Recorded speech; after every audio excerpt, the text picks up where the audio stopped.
Assalamu alaikum. This is Prapanti Chakraborty welcoming you all to the English news from BTV Chattogram. Let's begin with the headlines. Hifz-e-Islam announces 12-point demand including cancellation of Women's Reform Commission forming new one, justice for the Shabla Chowdhury and July massacres.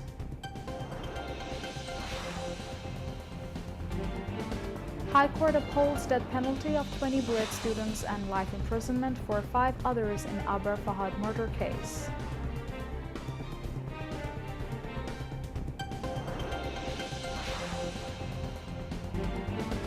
World Press Freedom Day today. Bangladesh rises 16 notches in World Press Freedom Index as media free from government influence, says Information and Broadcasting Advisor.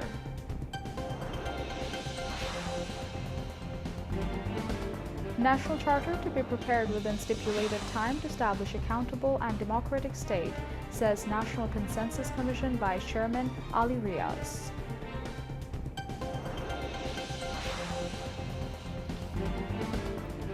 Bangladesh Biman starts operating direct Hajj flights from Chattogram carrying 419 pilgrims.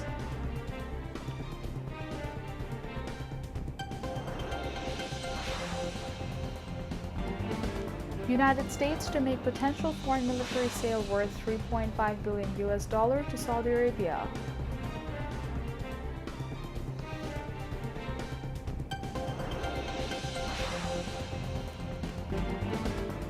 And Fakirpur Youngsmen Club beat Chittagong Abahoni by 3-2 goals, while Brothers Union and Rahmatganj Muslim Friends Society make goalless draw in Bangladesh Premier League football.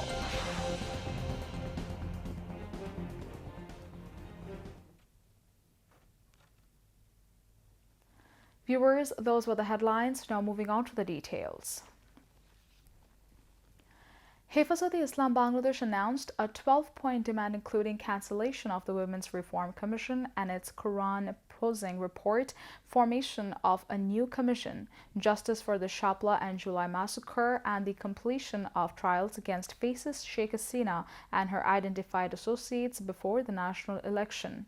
Hifazat's Naibi Amir Maulana Mahfuzul Haq read out the declaration today at a rally organized at Hifz-e-Islami at the historic Sohrawardi Uddan in the capital. Thousands of leaders and activists of Hifz-e-Islam attended the pre-announced grand rally. Addressing the rally, the Hifz-e leaders urged the government not to allow any anti-Quran and anti-Sunnah policies to be implemented in a country where 90% of the population are Muslim. They said Hifz-e-Islam is prepared to sacrifice lives to protect the sovereignty and independence of Bangladesh, but will not tolerate any actions that go against the Quran and Sunnah. Hifz-e-Islam will stage demonstrations across the country on 23rd of May to press home their demands. Earlier in the morning, the rally began with the chair of Hifz-e Amir Alama Sa Muhibullah Babu Nagari. The rally began around 9 a.m. and ended at 1 p.m. The High Court on Saturday released the full verdict that upheld the death penalty of 20 students of Bangladesh University of Engineering and Technology, BUET, and life imprisonment for 5 others in the Abar Fahad murder case. The 131-page full verdict was published on the Supreme Court's website. On March 16, the HC upheld the trial court's verdict confirming the death penalty of 20 BUET students and life imprisonment of 5 others in the sensational case. A High Court bench comprising Justice A.K.M. Asaduzaman and Justice Said Inayat Hussain delivered the verdict. Abar Fahad, a second-year student of BUET's Electrical and Electronical Engineering Department, was beaten to death on 6 October 2019 by activists of the Bangladesh Chhatra League at Sher Bangla Hall. The attack was reportedly triggered by a Facebook post Abar had made about water-sharing issues between Bangladesh and India. His body was later found on the dormitory's staircase.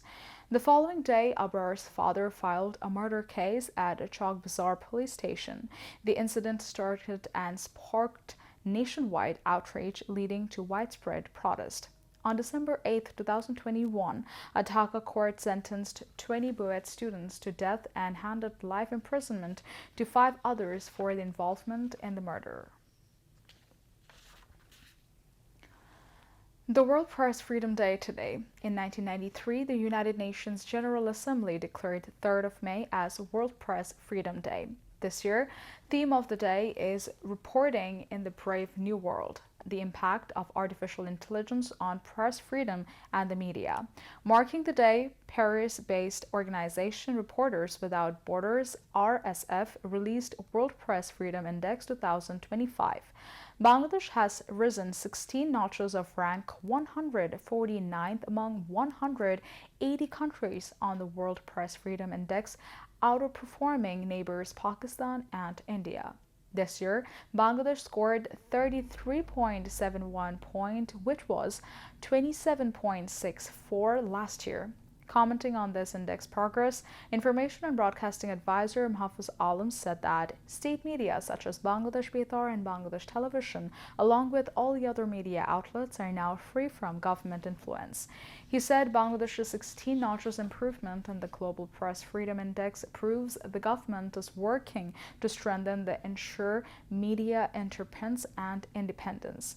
When the Awami League government came to power in 2009, Bangladesh was ranked 121st in the World Press Freedom Index. In the 15 years under Awami League rule, the country has dropped 44 positions. The index rates the state of press freedom in countries across the globe on the basis of 5 contextual indicators: political context, legal framework, economic context, socio-cultural context, and safety. Norway remains at the top of the index this year. Estonia moved up to 2nd place, closely followed by the Netherlands. China, North Korea, and African country Eritrea rank at the bottom of the index. National Consensus Commission Vice Chairman Ali Riaz said that a national charter will be prepared within the stipulated time to establish an accountable and democratic state. He said, although political parties may have differences, they must come together in the national interest. He made the remarks this morning during a meeting with the Nationalist Like-Minded Alliance at the LD Hall of the Parliament building. NPP Chairman Zaman Farhad led the meeting on behalf of the alliance. In the meeting, Ali Riaz mentioned that the goal is to complete the national charter within 6 months starting from 15th of February. At the meeting, Alliance Coordinator Zaman Farhad said they are committed to upholding the people's right to vote. He said that they are ready to provide all necessary support to the interim government for the reconstruction of the country. Zaman Farhad also said that out of 166 reform proposals, the alliance has expressed support for 112 proposals and has agreed with all the proposals related to the Anti-Corruption Commission. Jamaat-e-Islami Amir Dr. Shofiqur Rahman said several recommendations about women's rights reforms are entirely indefensible. He made this comment today at the District and Metropolitan Amir Conference of Bangladesh Jamaat-e-Islami at Mogh Bazar in the capital Dhaka. Insisting on dissolution of the Women's Reform Committee, Jamaat-e-Amir said, people will not endorse any recommendation which contradicts the Quran. Bangladesh Biman has started operating direct Hajj flights from Chattogram. The Biman flight left Chattogram Shah Amanat International Airport for Saudi Arabia with 419 pilgrims in the afternoon. City Mayor Dr. Shahadat Hussain inaugurated the direct Hajj flight operation from Chattogram at the airport. Biman Bangladesh Airlines will operate 17 Hajj flights from Chattogram in this Hajj season. Of these, 14 flights will go to Jeddah and the remaining 3 to Medina. Bangladesh Biman has set a target of transporting about 7,000 Hajj pilgrims from Chattogram this year. Now, international news. The United States State Department approved a potential foreign military sale to the Kingdom of Saudi Arabia involving AIM-120 C-8 advanced medium-range air-to-air missiles and related support. The Pentagon announced this in a statement released on Friday. The proposed sale valued at an estimated $3.5 billion US. The Pentagon sources said, the deal also encompasses spare parts and other necessary equipments. The Pentagon's Defense Security Corporation agency formally notified the Congress of the possible sale. However, the agency clarified that the approval by the State Department does not signify the conclusion of negotiations or the signing of a contract. However, critics have raised concerns that the sale could increase U.S. dependence on Gulf allies and expand Saudi Arabia's influence at a time of rising tensions across the Middle East. Top Pakistani military officials have warned that if India tries to impose war, it will be given a strong response. The warning was given on Friday amid ongoing tensions between the two countries over the attack in Pahalgam in Indian-administered Kashmir on 22nd of April. 26 people were killed in that attack on tourists, which was the deadliest one since 2000. New Delhi has claimed that Pakistan has behind the attack, though Islamabad rejected that claim. At the same time, they have called for an impartial investigation. Tensions between the two countries have been rising since the incident. Pakistan has increased its military activities. Earlier, Indian Prime Minister Narendra Modi has given its armed forces full freedom to conduct operations. Pakistan's Inter-Services Public Relations ISPR said in a press release yesterday at a conference of commanders of various corps of the Pakistani military in Rawalpindi that top military officials reiterated Pakistan's commitment to peace, stability, and prosperity. At the same time, they made it clear that any attempt to impose war will be responded to, and this response will be strong. In addition, the aspirations of the people of Pakistan will be respected at all cost. Gaza's civil defense agency said Israeli strikes killed at least 29 people on Friday on the Palestinian territory, devastated by war and under a total Israel and blockade for 2 months. Israel resumed its military campaign in the Gaza Strip on 18th of March after the collapse of the ceasefire that had largely halted the fighting.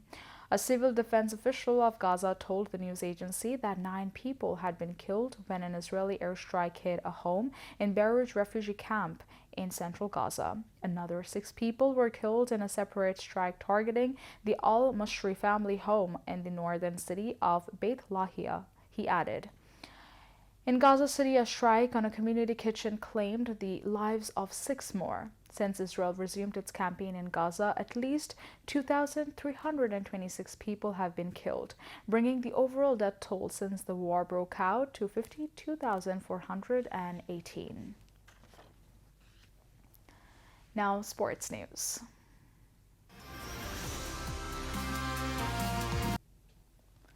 Football. Fakirpur Young Men's Club recorded 4th win in the Bosundhar Group Bangladesh Premier League football, defeating Chittagong Abahuni Limited by 3-2 goals held at Shohid Borkot Stadium in Ghazipur. In another match of the day, Brothers Union Club split points with Rahmatganj Muslim Friends Society as the match ended in a tame goalless draw held at Bustrish to Flight Lieutenant Motiur Rahman Stadium in Munshiganj.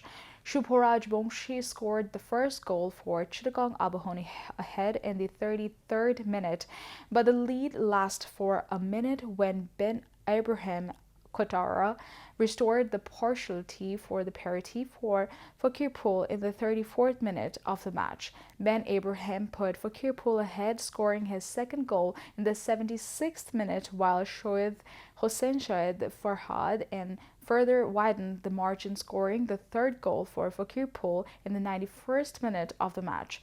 Faisal Ahmed pulled one back, scoring the second goal for Chittagong Abahoni in the 93rd minute.